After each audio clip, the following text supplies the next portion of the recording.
you. You're too kind. Appreciate that. All right, afternoon or evening, everybody. How are you all? Good. Well, we're going to talk today about a topic that we've seen covered a lot in the news, and that's redistricting. It has become a very significant political millstone for a lot of politicians. The 2028 election cycle will largely be fought over this issue. The leaders that will emerge from this, the kind of lines that get drawn, and the personalities that result will definitely be something that shapes our whole nation and certainly is going to reshape Texas. So with that, I offer you this unusual title that I'll explain as we go along: Elephant, Peanuts, and Alien Poop. Redistricting, gerrymandering, and how we draw lines that we can sort of live with. So I want to start by talking about some of the reasons that this happens. Every 10 years, the census is taken and the process of redistricting begins. This is the easy story that you have as a, multiple choice question, right, on a test. But as it's supposed to be done, as John Adams wrote in The Birth of the U.S., it's supposed to present these districts, which are small, exact portraits, miniatures really, of the people as a whole. The problem is that the way that this comes about in practical reality is very political. And over the years, there's been political fights that have raised the stakes for how redistricting is seen. This obviously, like I said, has become a very significant political fight happening in Texas, but that has cascaded across the entire country. So we're seeing battles in Texas over redistricting to the point where you have Democrats and Republicans fighting, and Democrats have broken quorum to leave the state to essentially deny the ability to act legislatively. Threats were made. They're still litigating questions about whether or not some of these members of the legislature will be able to come back and sit, because the Republicans are trying to suggest that they are vacated their seats because they left Austin during the legislative session. The fight is very real. You're seeing it in the halls of the Capitol. You're seeing it fight in places far away as California, Missouri, North Carolina. There is a lot going on, and like I said, a lot at stake. Donald Trump was in part the reason this began. He suggested that there was a need to have more Republican seats across the country. He says in this little clip from the Hill article that he deserves it, that he's earned it. So this is something that obviously started this chain reaction of moments and events where redistricting became a central question that illuminated the entirety of 2025 and will shape what happens in the midterms in 2026. Gavin Newsom responded by saying simply, it's on, Texas. So California initiated a process where, in order to counteract what Texas was doing to redraw district lines, that they were going to redraw their own district lines. Now, what's unusual about this is that California has an entirely separate way to draw their lines, and they had to undo that. If you were looking at some of the results from the election from 2 days ago, then you probably recognize that California voters voted to approve the new lines that would essentially give the Democrats 5 seats to counteract the 5 supposed Republican seats in Texas. But that is not the end of this story. If you look across the country, like I said, the ripple effects of this discussion about redistricting have and continue to have significant impacts on what states are doing. So here is just a little snapshot of the status of redistricting across the country. Some places like Texas and like Utah and like Missouri are in the process of drawing these lines. North Carolina followed suit not that long ago. Then you have some proposed lines, places like California, places like Florida, New York, Virginia are all considering this. Maryland is the last of these this last week that said that they were considering it. And some are required by courts or by law to do it. So Ohio is in that position.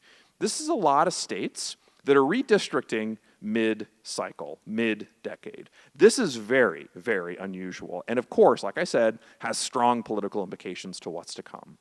So can anything stop this?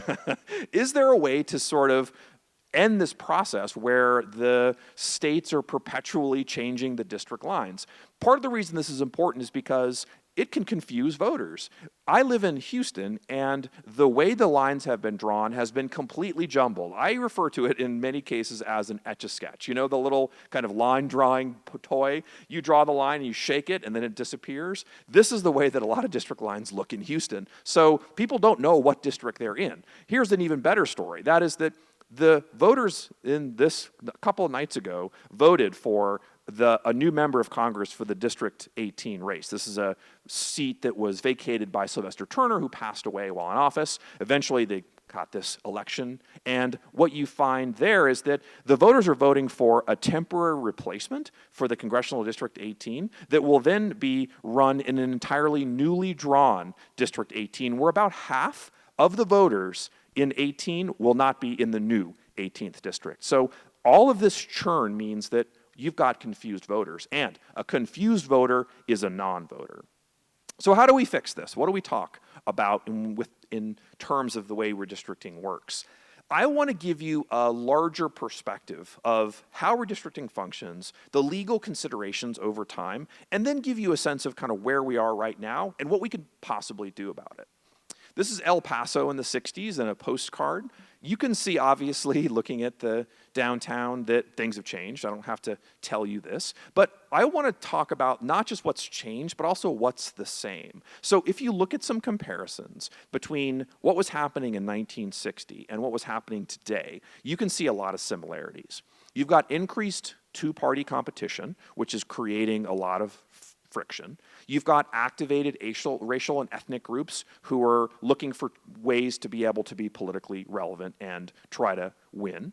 You've also got a rising awareness of the courts of issues like gerrymandering, things like population totals, the minority voting strength and partisanship are all considerations the courts were giving to redistricting in this period that they're also doing today. So I want to kind of broad map here of the way that we think about these things.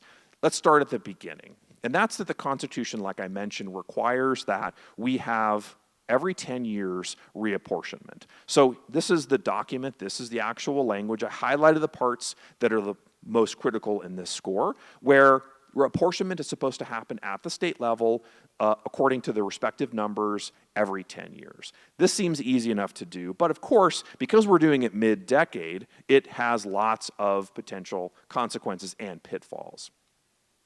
Sam Adlesley, who was a former news reporter for the Dallas Morning News, wrote this great quote in the 1990s after that tumultuous year of redistricting, which of course is always a political fight. He says, "Never before in Texas history have redistricting maps been drawn with so many squiggly lines, figures, and claws than this year's version. It looks like four spiders having an orgy."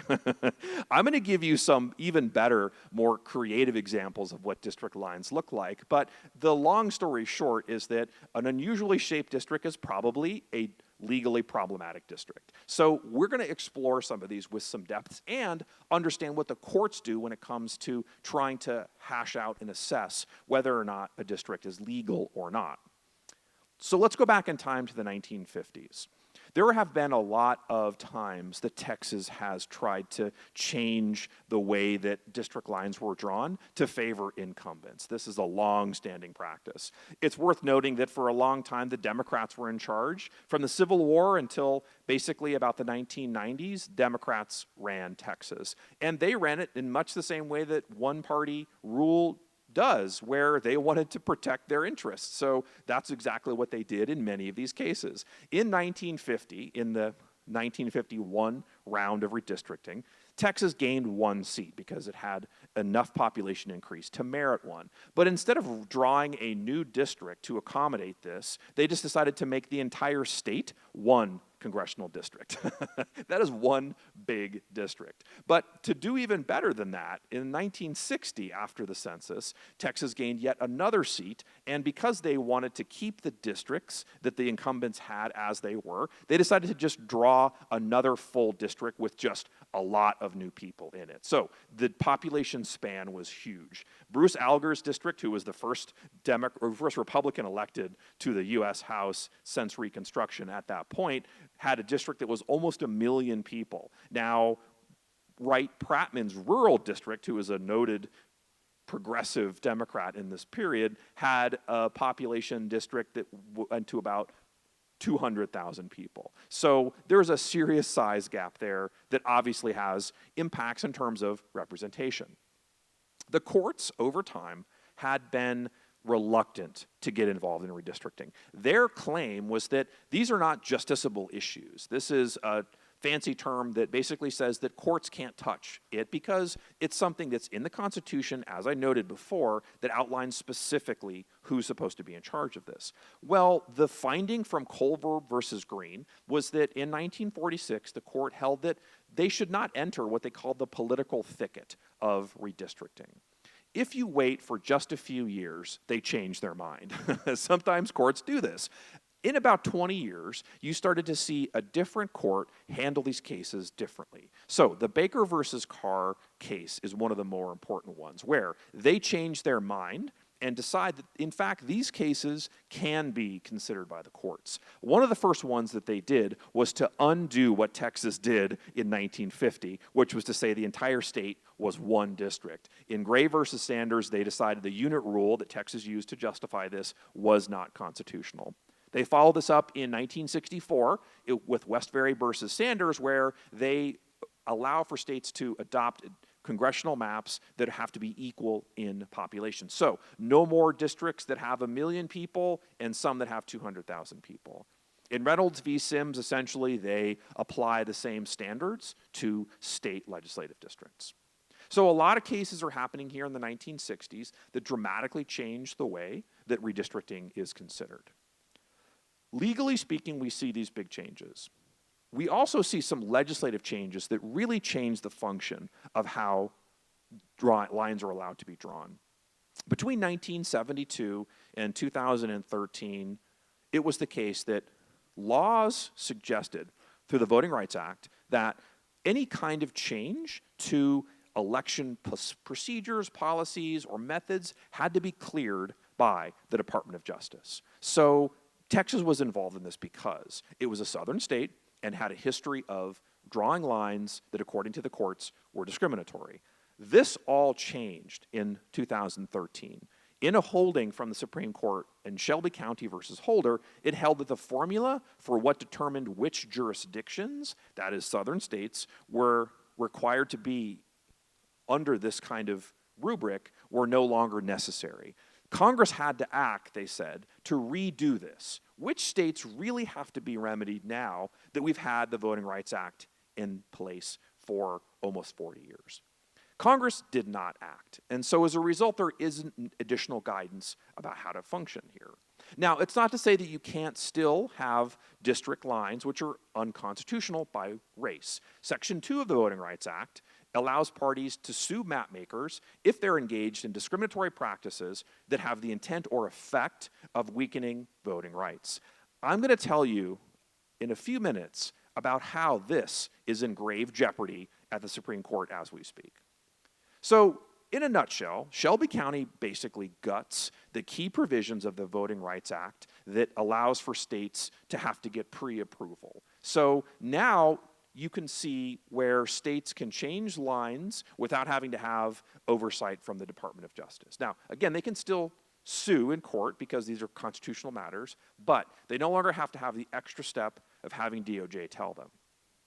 Do we have to redistrict? It is a question that a lot of people ask. Of course, some of this is political because, like we said, the president has sort of pressed Republican legislatures to make these changes. But in a legal sense, there's no need in every instance to redistrict. You could have the same population, which means you don't need to make changes. If your state doesn't gain any congressional seats or lose any congressional seats, you could keep it the same. This happens for a lot of states over the course of American history. So in a sense, no, you don't have to redistrict.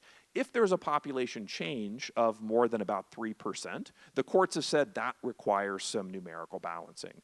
Below that, it's probably not the case that it does. I put little asterisks here because there's a lot of discussion about how fair the census count is. is the census counting everybody? This is a concern, of course, that's a statistical concern, but also a functional concern when it comes to assessing how many people live in a state. So this is obviously wrapped up in a different, bigger picture, but for sure it's the case that if you know population change is happening beyond 3%, you have to make that change.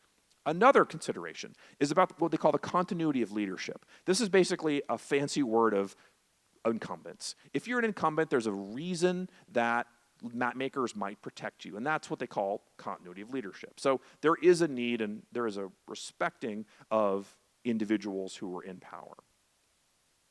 So let's talk about when things go haywire, right? And that's what gerrymandering effectively is.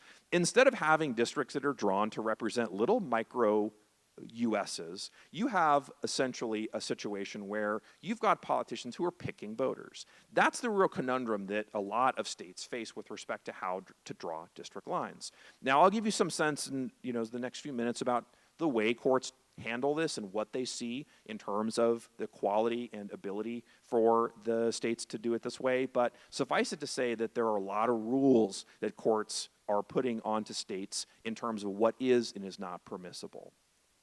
So gerrymandering itself is a very old concept. It actually comes from a moment in the early 1800s when the governor of Massachusetts, in this case Elbridge Gerry, decided that he was going to create this very unusual district, and it became part of lore. So the name is really a mashup of two things, Gerry, his name, and a salamander, which is what it looked like. You may have seen this political cartoon before. It's a pretty clever representation of how the district lines looked. So we're used to seeing these unusual lines, and as I said, an unusually shaped district is often a problematic district.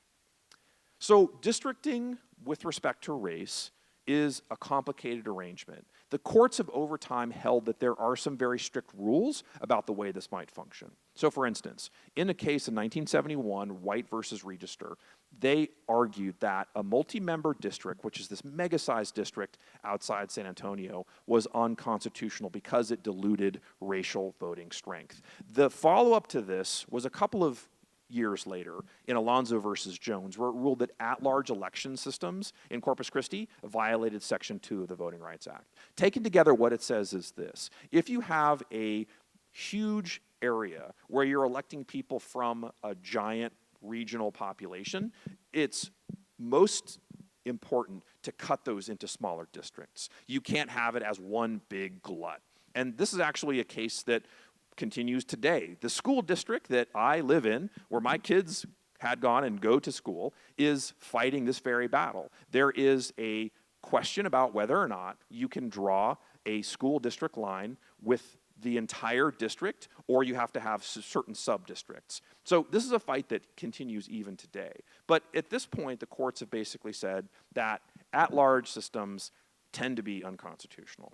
The one I highlight here is important, and I wanted to call attention to it. This is the case of Shaw versus Reno, a linchpin for how it is that we understand the role of race in redistricting. What the court held here was that a majority-minority district is not unconstitutional, but race cannot be the sole factor in drawing congressional districts. What this does is open the door to the question about how race can and cannot be used in this matter.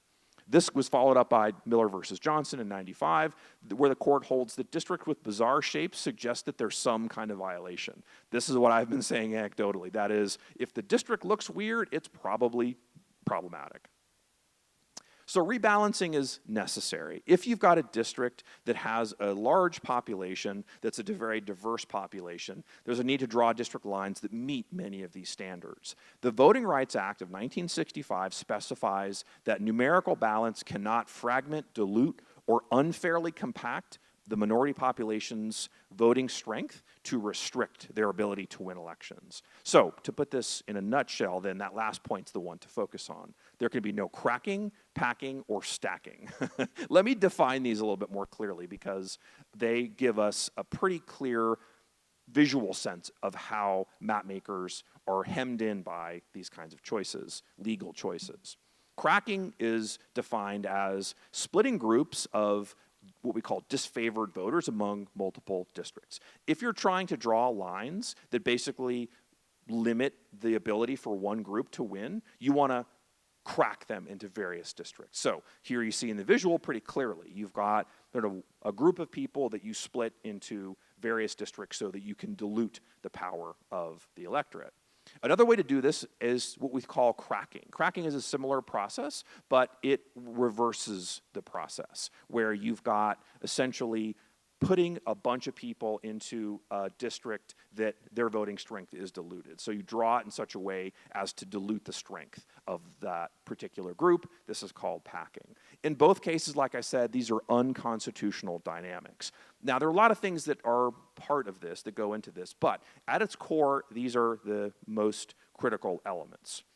Let's shift to talk about Texas, because as you can imagine, Texas is the political center of the universe in so many things. Redistricting today, redistricting yesterday. Here is a case from the 2010 census. Yes, 2010 census, then called Abbott versus Perez. This was argued about 10 years after the redistricting cycle happened. This was a case that questioned that the mapmakers' lines under racial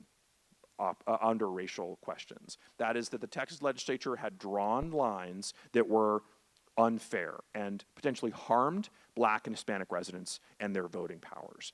Throughout the litigation, at every level of the court's handling of this, lower courts made 10 different findings of intentional discrimination against the state of Texas. These are both Democratic and Republican elected or appointed judges.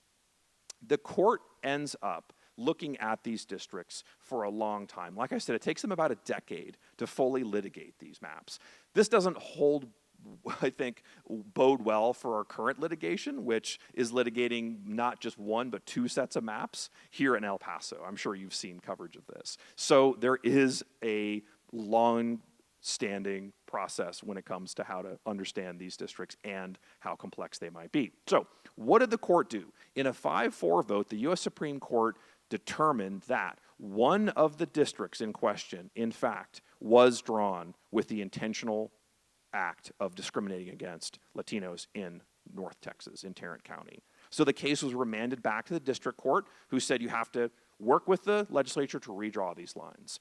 Eventually they did that, and they argue the problem was solved. So what this tells us is that it's really difficult to put basically any state back under the pre-clearance procedure. If Texas had been found to intentionally discriminate in a variety of ways, then they would have been back under the cover of the Department of Justice oversight. But because they didn't, in this case, except for that one district, the likelihood of any state, including Texas, to be back under that coverage umbrella is very, very low. So essentially it means that the legislature can do almost whatever they want.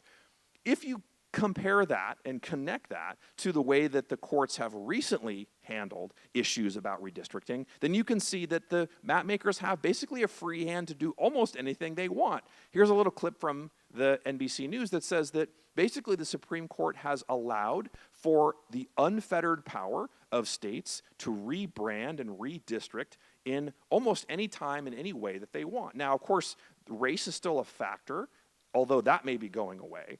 It is, though, the case now that mapmakers have a lot of authority to draw these maps based upon partisanship.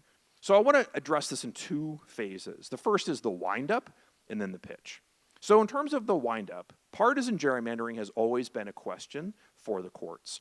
For a long time, they punted. They didn't address it. They didn't want to deal with it because it's too hard to figure out whether a line was drawn for district reasons that were partisan or that were race. So they didn't address it. But little by little, the courts gave us a tease about what to expect and how they were thinking. So let's go back to the 80s. In 1983, in Karcher versus Daggett, the court held that even if districts were designed to maximize one party in a certain district, they still had to meet other burdens, like, for instance, population equality.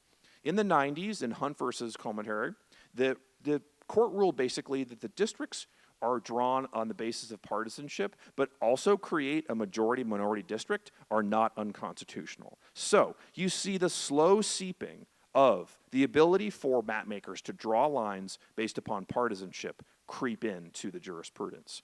In Lulac versus Perry in 2006, partisan gerrymandering was determined to be a judicial concern, but they didn't set a standard for what that looked like. All they did was say that you cannot necessarily use partisanship, but if you do, we can handle it. We can take the case. So it opens the door for the courts to consider partisanship in gerrymandering in the future. Here's the pitch. In Common Cause versus Rucho versus Common Cause in 2019, the court essentially allowed for redistricting to include partisanship. The court held in 5-4 decision that federal courts cannot decide whether maps were drawn specifically to tilt party power in favor of one party or the other. Chief Justice Roberts, who joined the majority on this and wrote the decision, said that in order for justices to evaluate claims of partisan gerrymandering, they'd need to have a, quote, limited and precise standard for what that would be. Clear, manageable, and politically neutral. But the problem is that nobody stepped up to make that determination. So what the courts essentially did was open the door for map makers to use partisanship under any standard they wished. And the standard they wish, in most cases, especially for those drawing partisan lines, is that they wanted to draw it to protect their partisan incumbents and maybe even expand the opportunities for their party to win. It's perfectly natural, right? Parties have done this forever, but now they've got a green light from the Supreme Court to make that happen. So the decision essentially sweeps aside the idea that federal courts could rein in what states did with respect to the party in power. So again, writing for the majority, the Chief Justice simply said that federal courts could not intervene on this issue because they don't know what the standard is. How can you determine, he asked, what gerrymandering looks like with respect to partisanship? So there is this sort of storyline here where with the technological advances making it easier to draw these kinds of districts, then now map makers can do almost any creative thing that they can to create a district that maximizes their partisan strength. That's exactly what is happening in Texas. That's exactly what's happening in California. All the states, like I showed you earlier, that are trying this are now doing exactly this because the courts effectively let them. If you look at the population changes in Texas from 2010 to 2020, you can certainly see some of the growth happening among the Latino community in particular. That is definitely something that map makers are considering. And when it comes to drawing these maps, they're very cognizant of how race and partisanship interact. So now you get these crazy looking districts that refers to the title of my talk, where there are a lot of different ways to interpret what these look like. Let's see if you can pick some of these out. Okay, here's one. This is Congressional District 10 that stretches from Austin basically to Houston. This, they say, looks like an elephant eating a peanut. Do you see it? It's like looking at a cloud, right? Like people see a hot dog or they see a, tilt-a-whirl. Like there's like a lot of stuff you can read into it. If you look at it carefully, maybe you'll get it. Here's another one. I don't know if I see this one. This is the district that I live in, the District 7 in Houston. It looks like an extraterrestrial taking a poop. I don't know. Maybe if I had a laser pointer. Do I have a laser pointer? No, I don't. There's like a head at the top, maybe leaning down to the body. Not sure. Here's one, the Thinker. You all know what this looks like, right? The famous Rodin kind of picture where he's resting his chin on his knuckles. Sort of. This is the new 36th Congressional District, which is the kind of Bay Area in and around Houston. I sort of see it a little bit. Here's one, Abraham Lincoln's head on a sea monster. I don't know about this. You can sort of see Abe Lincoln's head up by, what is that? Oh, that's Lake Houston. You can kind of see the head around there, maybe the furrowed brow of Abraham Lincoln. Not sure.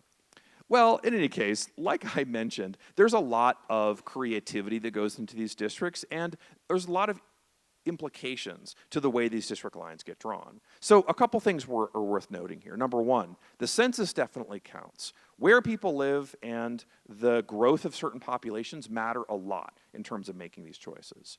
What's also important to note is that a lot of these district lines will not be finalized until very close, if not even after the filing deadline. So November, I think 18th is the filing deadline. If you're going to run for office, for a federal state office, that is the day by which you have to do it. The problem is you don't know if the courts are going to certify the district lines that got drawn because they're still being litigated in court. So the courts are really hustling to try to get to this date.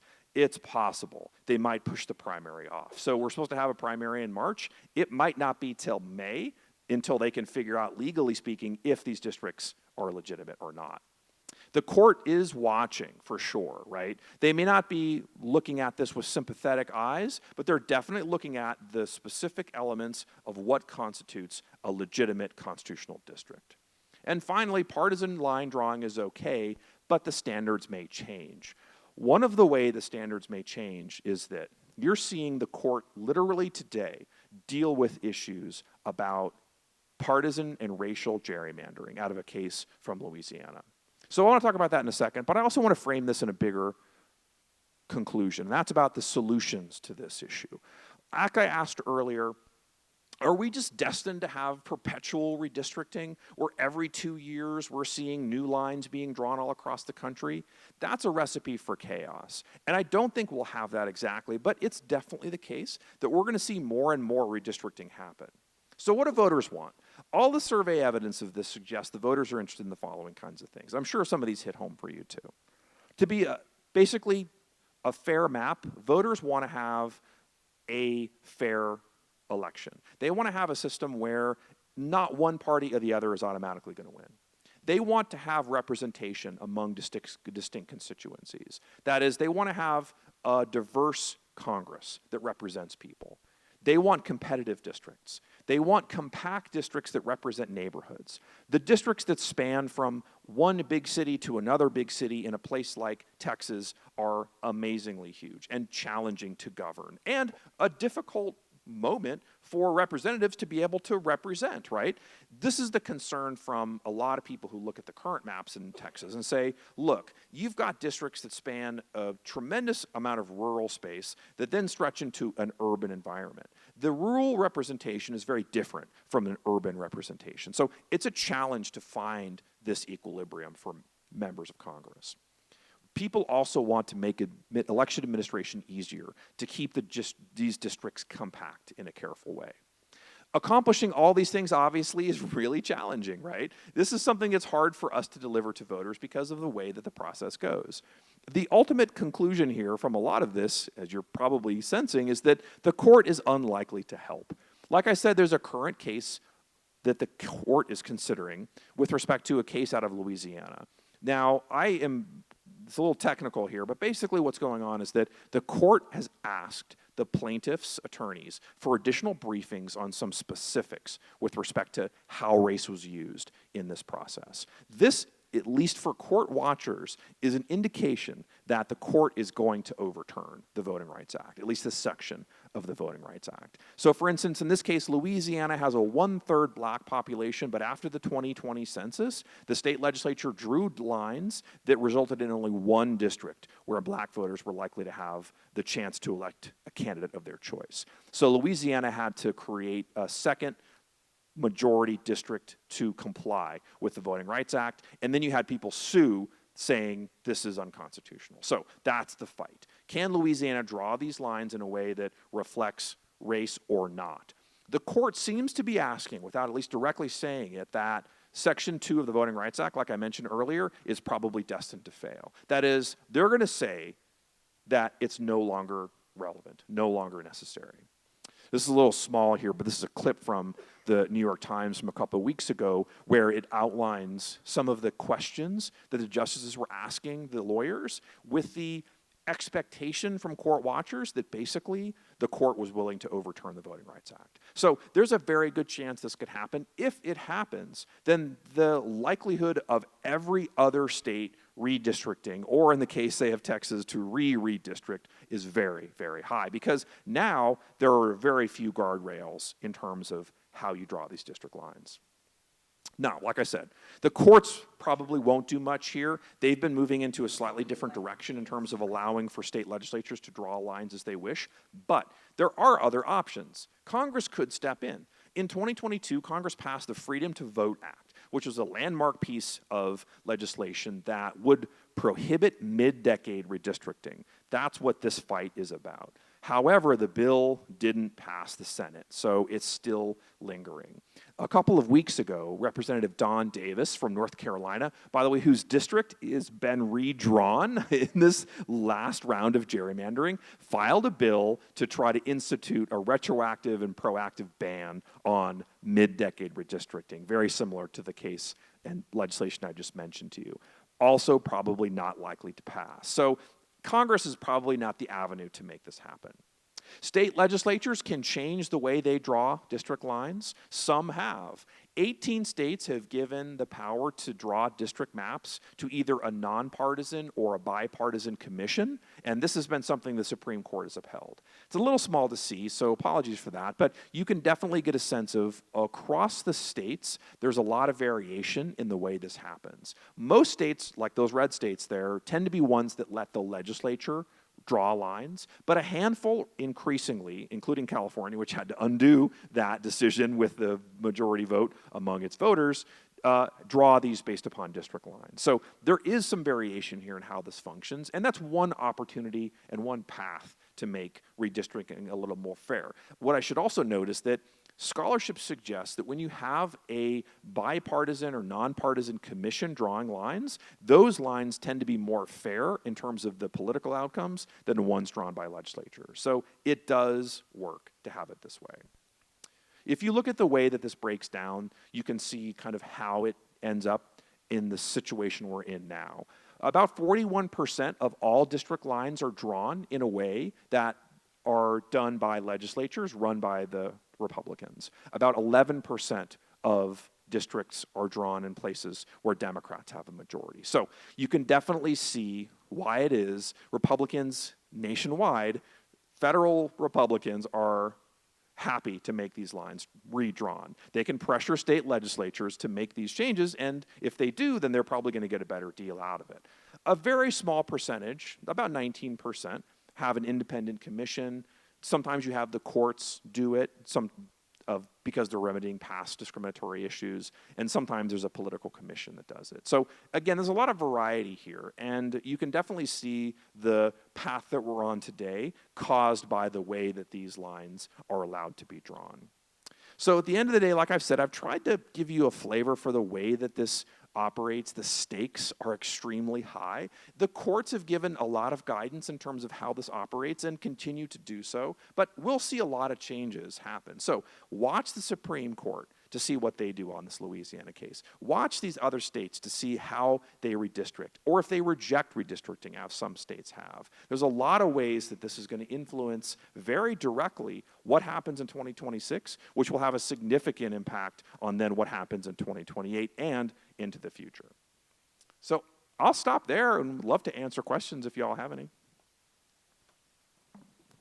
Oh, yeah, thanks. Thank you. Thank you. Dr. Rottinghaus, Yes. I have a mic here, Oh, and perfect. James is over here, my colleague. So Awesome. anybody interested in asking questions, let us know. Yeah, you have it. Okay, yes. Go ahead. I don't bring my glasses. Don't be shy. We're all friends. Anybody has questions?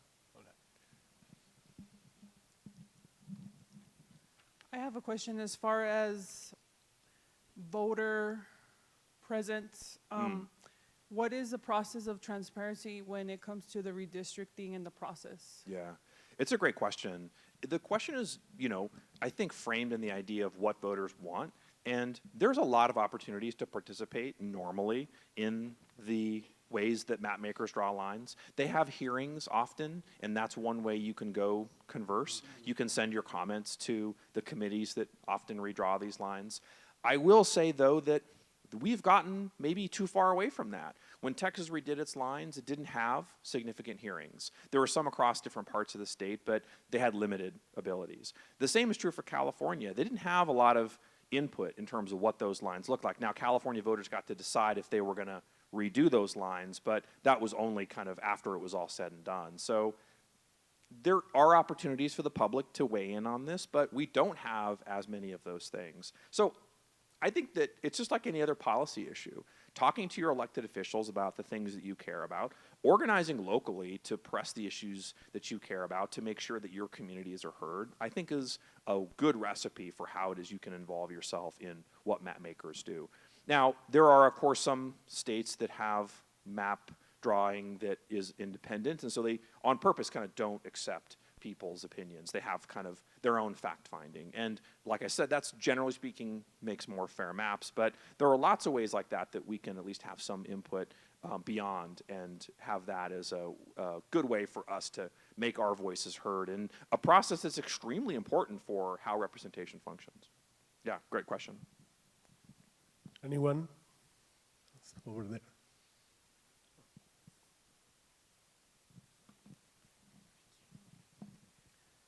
What's your opinion on the lack of term limits in Texas elected offices? Yeah, good question. Term limits are tricky because a lot of scholarship suggests that all term limits do is to increase partisanship. The way it works is the following. Basically, you have someone in office who might learn the system. It may come in as a partisan, but will moderate a little bit. You see this a lot in the Texas legislature. Now, if you replace those people by law with a limit, then the new people who come in are always going to be more partisan, right? More liberal, more conservative, right? That's the nature of how elections go. It's kind of this slippery slope. So I'm a little ambivalent on term limits with respect to how it affects partisanship. I also like the idea of having people who know what they're doing stay in office for longer. Now, maybe the term limit should be present but long term, right? 10 years, 15 years. It takes a long time in Congress to get seniority enough to be impactful. So people want to get elected when they're young and then stay around till they're old. So that's at least some impetus for people to stick around. So I guess it's a wishy-washy answer to your question. My personal opinion is that term limits do as much harm as good, but it does solve some problems in terms of trying to have more of a churn. One dramatic issue with respect to people being in office for a long time is that you tend to see increased corruption, not sometimes intentional, but it does corrode your ability to really understand people. You stop paying attention to kind of new trends. You kind of focus on the things you already know. So that has a real liability too. So I'm kind of on the fence, but there is scholarship that suggests that it's probably not a net gain in terms of either experience or solving partisanship. So sort of, yeah, unclear, I think, at this point. It's a tough call. Some states do have partisanship, and that's how we know, because we can study that dynamic. But yeah, like you say, in Texas, there's none, and for federal elections, there's none. The last thing I'll say on this is that voters are a great check, right, on these issues. So if you think someone's not attentive, if you think that they're out of step, you think they're not doing the right thing, we can vote them out. It's a challenge in some cases, but that's the ultimate check, right, the public. Yeah, good question. There was another question on that side, over there. Yeah. Hello, thank you. Yes, it was a very wonderful talk. Thank you very much for coming here, and a wonderful presentation. So, as you discussed earlier, a major consequence of gerrymandering is perhaps the disenfranchisement or disillusionment of voters. Yeah. So I want to ask you, what's your opinion on whether or not a world can manifest where legislation takes place to perhaps rein in gerrymandering? Because what happens when the public can no longer be a check because gerrymandering has grown out of control? How can voters keep these keep the people in power in check if the districts have been drawn specifically against them without any safety rails from the courts, which are supposed to be the check on elected representatives? Yeah, it's a really good question. I think the best route is probably the legislative route at the congressional level. They're the ones who can set the standard for what constitutes a legitimate gerrymandering or legitimate redistricting. So I'm in favor of that. That's the easiest global solution. Short of that, I think what you'll see now is more states who have initiative and referendum adding this to their to-do list. So you'll have more states trying to ask the public to convert from legislative drawn lines to having a nonpartisan or bipartisan commission. Those are the two most likely paths, I think, that include the public in some indirect way, but that definitely are ways to solve this in a more structural way. Trying to get legislators who have a strong incentive to maintain partisanship and protect their incumbents on their own do this is probably not likely, right? Having them slow this process is probably like a pipe dream. So I think the best way to do it is to have that. You're also seeing, like I said, the courts probably not offering the kind of guardrails that we are used to seeing. So the legislative route is probably the most likely, but that's not going to solve every problem. It'll still be this conundrum. Beyond that, I am not sure. It's a really good question, right? You could have states where people are so unhappy that they continuously push back and say you have to stop redistricting. It's just an insane thing to keep doing. It's too confusing for voters and just creates this kind of political churn. So I'm hopeful that cooler heads will prevail on this. I'll say this in general too, and that's that elites got us into this partisan world, and elites are going to get us out. We have to find people who are willing to do the right thing and to try to make the balance more fair. I don't know exactly how that happens, except just that we have to kind of request that, we have to demand that, but that's probably the kind of end result of a lot of this, and that's a tough thing to get. So it's still a long ways off, I think, and we're going to have to kind of hold our breath a little collectively as how this goes, as it goes on, but I do think that there are opportunities to slow and stop this process from happening forever and ever. Yeah, it's a great question, though. That is really the question about, like, all of this.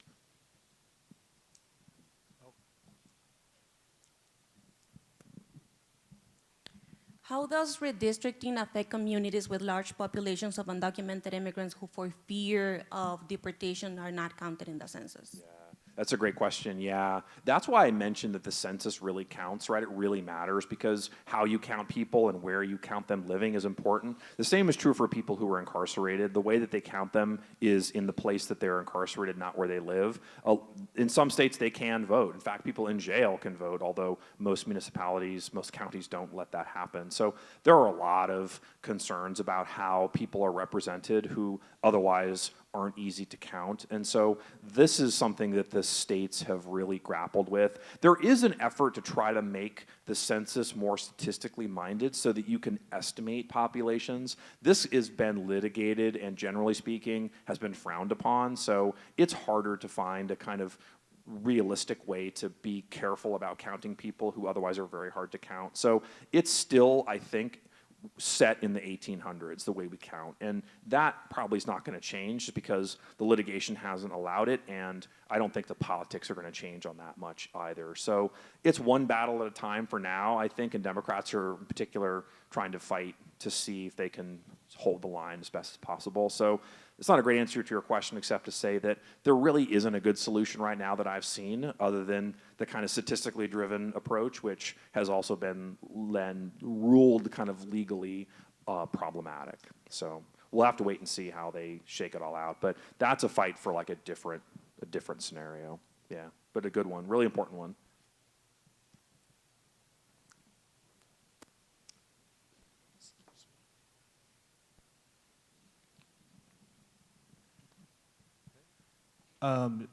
Do you think there should be more requirements in order to redistrict than just, you know, the 3% population increase? And if so, what are they? Yeah, great point. Like, what should we use as a standard, right? That's a really great point. I don't know if there's a, like, logistical, legal standard that one could use for this, but over time, like I said, there are different sort of population requirements that are the most pressing in terms of those balance. So that seems to me to be a pretty good trigger. You know, as long as you're drawing the maps fairly to kind of begin with, it hopefully is creating momentum towards, you know, an effort to make things fair. So I don't know if I can consider any other criteria other than just not doing things that could be legally problematic.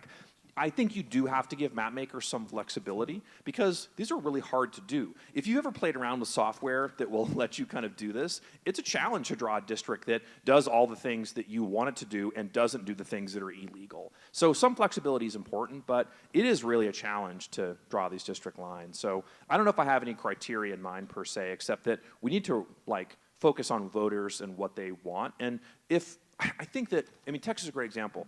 Our turnout is so low, terribly low. And I think part of the reason, of course, is it's a one-party state, but we also have a tremendous amount of apathy, in part because of this partisan divide. So I think if you could change those things, you'd have more voters. Those voters would have better opinions, and then that would theoretically kind of trickle up to change some of those ideas. So I'm hopeful that can happen, but it's a long shot right now. I think we're not in a place where politically we can make that happen until we start to see those guardrails kind of get put back into place. The other thing to note is that, I didn't talk about this much, but state legislatures can also be checked by state courts. And so there are a lot of states that are pushing back on redistricting, saying you can't do it. This actually kind of is a conundrum that Indiana faced, where they were going to redistrict and in a certain way, but they were kind of restrained by the courts. So it's possible that you see a different judicial level put some guardrails on this, even if like the federal judicial won't. So it's a great question, and I think needed to make this very clear. But I think if we're trying to follow the wishes of the voters, then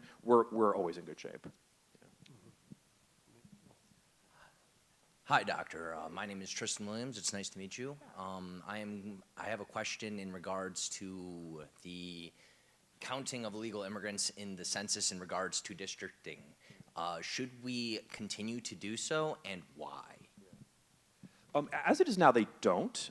That is, if you're not documented and you're not a citizen, then they don't count you, and so you're basically not part of that. So as a result, there's a lot of lack of representation there, right? And I think that's one kind of conundrum that a lot of places like Texas face. So it is a concern, and gets to this very question about the way that representation functions vis-a-vis people. So yeah, it's a crisis, and especially in places like border Texas makes a big issue. But even increasingly urban Texas, it's a different kind of issue too. Yeah, sure. So if I were to go on Google, like right now, like I Googled it before I asked the question, if they're counted in the census when it comes to redistricting, it says yes. Yeah. So why did you say it's not? I don't think that it is. I'd love to talk more about it, but as far as I know, I don't think they're counting them in the census, because you're not a citizen. You're not allowed. You're not counting you in like the way that the district line includes like the voting age population. Well, they just include persons, not necessarily the people in there. They don't check citizenship when they're doing the census. They just check to see how many people live in a district, which allows the people living in the district to then count towards representation, which then disenfranchises constituents. Yeah, I see what you're saying, yeah. So they're also looking at like the voter age population, which is another factor that they're considering when it comes to like how they draw those lines. That's something that Texas has been doing this last cycle to try to figure out how to craft these things in ways that allow for the populations to be equal. So yeah, it is a crisis. I don't know definitively if that's happening or not. I'd love to know more about what that means. But as far as I know, this is something that they may count as a person, but they're not counting you as a voter. And those are the two considerations that they really care about. So that's an interesting point. And creates a lot of sort of difficulties to make representation function. And that's at the core of it, what this is sort of all about. So yeah, good point. Sonny.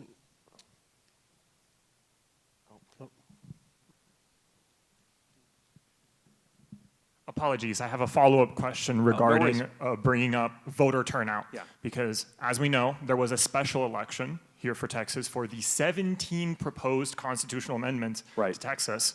And I wanted to ask you, is there a world where in the same way House bills and Senate bills die due to not reaching that threshold of votes required, is there a world where legislation can come in and say, this state did not have enough voter representation to legitimize this bill? Like, it's not accurate to put the go-ahead or the green light on this bill because we didn't get enough people for it. Interesting.